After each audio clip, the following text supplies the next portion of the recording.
आजादी का अमृत महोत्सव।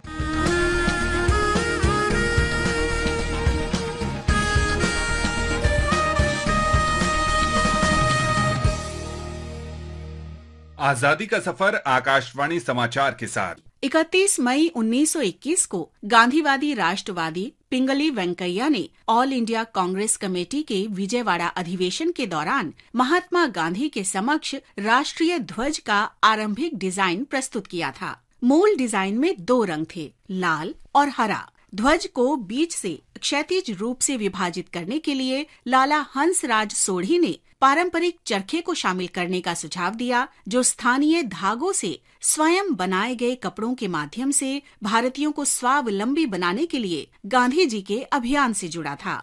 गांधी जी ने बीच में सफेद पट्टी जोड़कर ध्वज को संशोधित किया। इससे चरखे के लिए पृष्ठभूमि भी स्पष्ट रूप से उपलब्ध हो गई।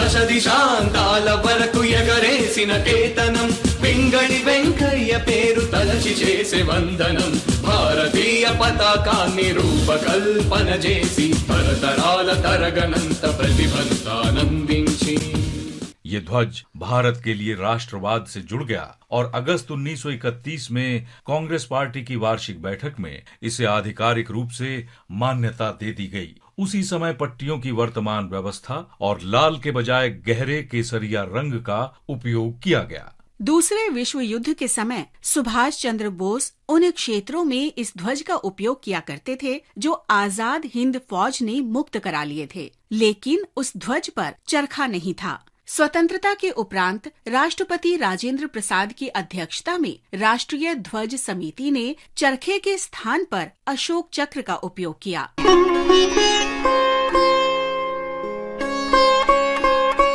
आज हम स्वाधीनता सेनानी और मध्य प्रदेश के पूर्व मुख्यमंत्री द्वारका प्रसाद मिश्र का भी स्मरण कर रहे हैं। उनका निधन 31 मई 1988 को हुआ था। द्वारका प्रसाद मिश्र ने राष्ट्रवादी आंदोलनों में सक्रिय योगदान किया था। वो असहयोग आंदोलन और भारत छोड़ो आंदोलन से भी जुड़े रहे। द्वारका प्रसाद का जन्म 5 अगस्त 1901 को उत्तर प्रदेश के उन्नाव जिले में हुआ था। वर्ष 1920 में द्वारका प्रसाद मिश्र महात्मा गांधी के आह्वान पर स्वतंत्रता संघर्ष में शामिल हो गए। वे असहयोग आंदोलन में शामिल हुए और राष्ट्रवादी आंदोलनों में अग्रिम पंक्ति में बने रहे। वे 1932, 1940 और 1942 के दौरान जेल गए।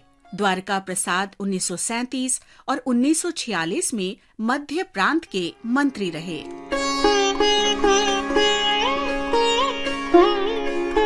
पत्रकार और साहित्यकार द्वारका प्रसाद मिश्र ने 1921 में श्री शारदा मासिक का संपादन किया। वो 1931 में दैनिक लोकमत और 1947 में साप्ताहिक सारथी के संपादक रहे। मोतीलाल नेहरू ने लोकमत में लिखे उनके संपादकीय की प्रशंसा की थी, जो लाला लाजपत राय के निधन पर लिखा गया था। उन्होंने कहा था कि भारत के श्रेष्ठ आपराधिक वकील भी उस भीषण घटना पर इससे श्रेष्ठ आरोप पत्र तैयार नहीं कर सकते। स्वतंत्रता के बाद द्वारका प्रसाद मिश्र 2 बार मध्य प्रदेश के मुख्यमंत्री चुने गए। वो जीवन के अंत तक जन कल्याण के लिए प्रतिबद्ध रहे। महान भारतीय द्वारका प्रसाद मिश्र को आकाशवाणी समाचार का नमन।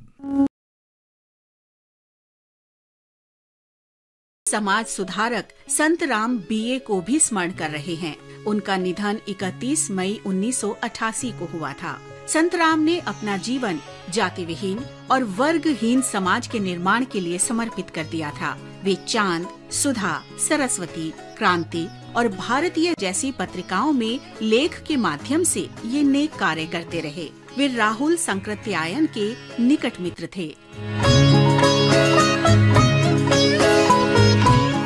संत राम का जन्म 14 फरवरी 1887 को पंजाब में होशियारपुर के निकट पुरानी बस्सी में हुआ था। कम उम्र में ही वार्य समाज में शामिल हो गए और 1922 में जात पात तोड़क मंडल की स्थापना की। उस मंडल ने पूरे राष्ट्र का ध्यान आकर्षित किया और आश्चर्यजनक समर्थन प्राप्त किया, लेकिन उसे रूढ़िवादियों के विरोध का भी सामना करना पड़ा। मंडल ने 1936 में लाहौर में वार्षिक सम्मेलन में अध्यक्षीय भाषण के लिए बाबा साहेब डॉक्टर भीमराव अंबेडकर को आमंत्रित किया, लेकिन जब रूढ़िवादियों के जोरदार विरोध के बाद संबोधन रद्द कर दिया गया तो बाबा साहब ने पुस्तक के रूप में उस भाषण को प्रकाशित कराया।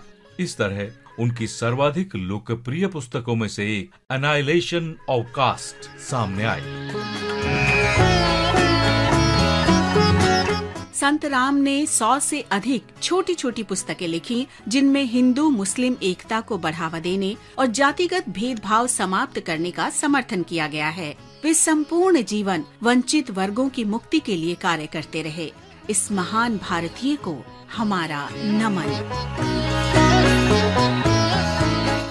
आज बस इतना ही। आजादी का सफर आकाशवाणी के संग। कल फिर मिलेंगे एक नई कड़ी के साथ।